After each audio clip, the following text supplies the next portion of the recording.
Fala, meus amigos e minhas amigas. Hoje eu quero mostrar para vocês aqui o que um pastor da direita está falando. Observe.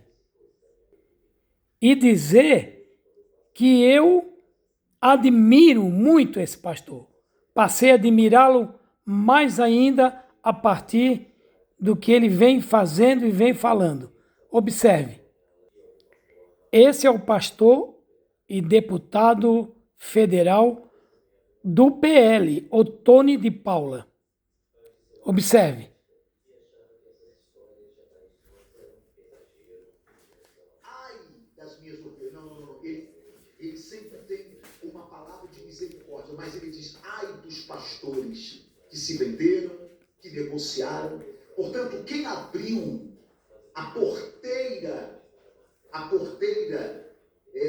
do aprisco, quem abriu a porta da igreja, quem disse que ia excluir o membro que votasse em Lula, quem disse que não tem que tomar ceia quem vota no PT, foram os pastores.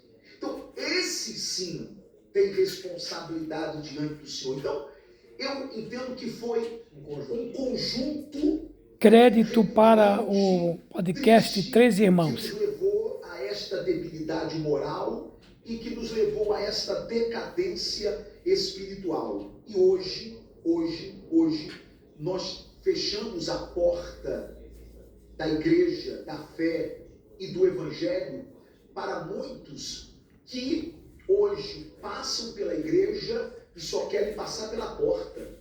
Não querem entrar, porque estão machucadas, não se sentem mais bem-vindas.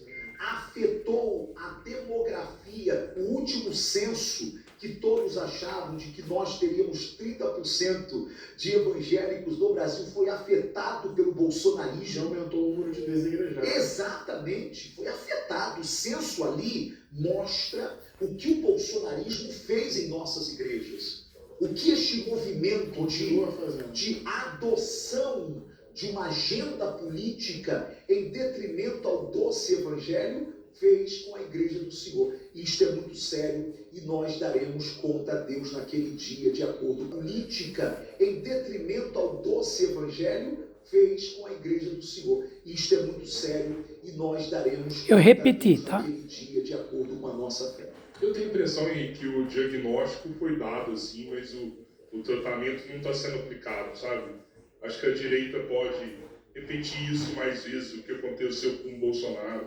A prova disso, os líderes, os representantes da direita hoje em Brasília, né? Você pega, ainda tem o Silas Malafaia, é totalmente ouvido, tem um Nicolas, a própria direita acha que o Nicolas vai ser o novo presidente. Não, esse movimento ainda está vivo, bem vivo mesmo. A gente não está dizendo de que ele morreu ou que ele vai acabar amanhã, de maneira nenhuma.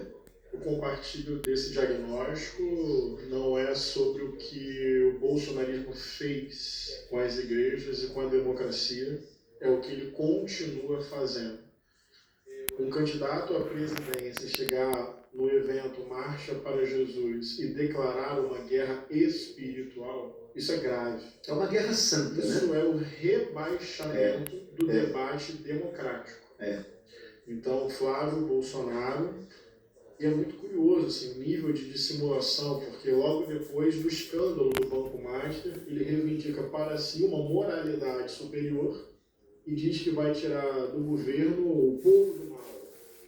Eu acho isso muito grave, porque não é debate de ideias, isso mobiliza fanatismo e ódio, e se trata de uma pessoa extremamente influente, e quanto mais influência, mais poder, de reverberar isso no comportamento das pessoas.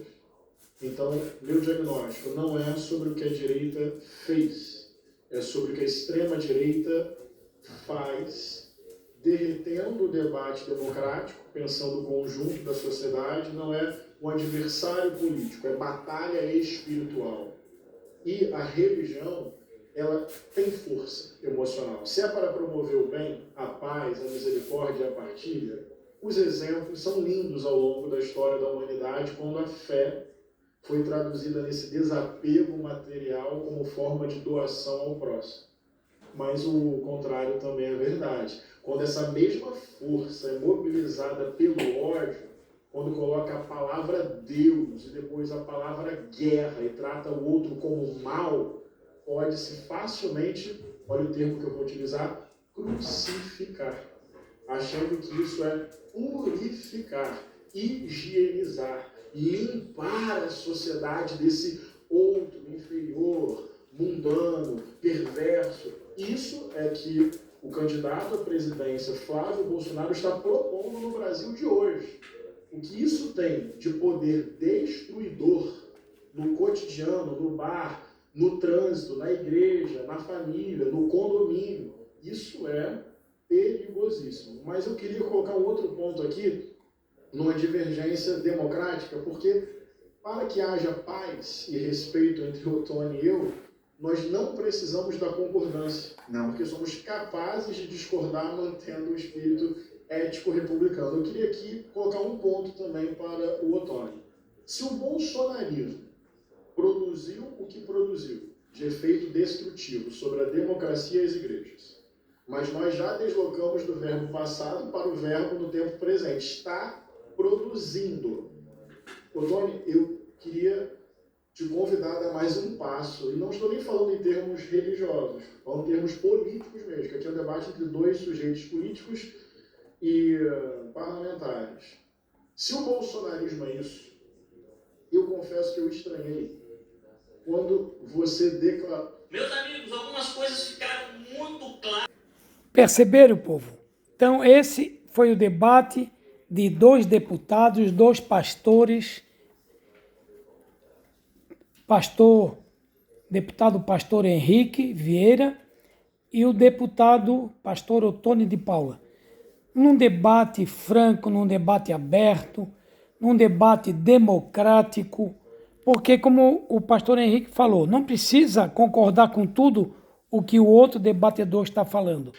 Basta respeitar a opinião daquele outro. É isso.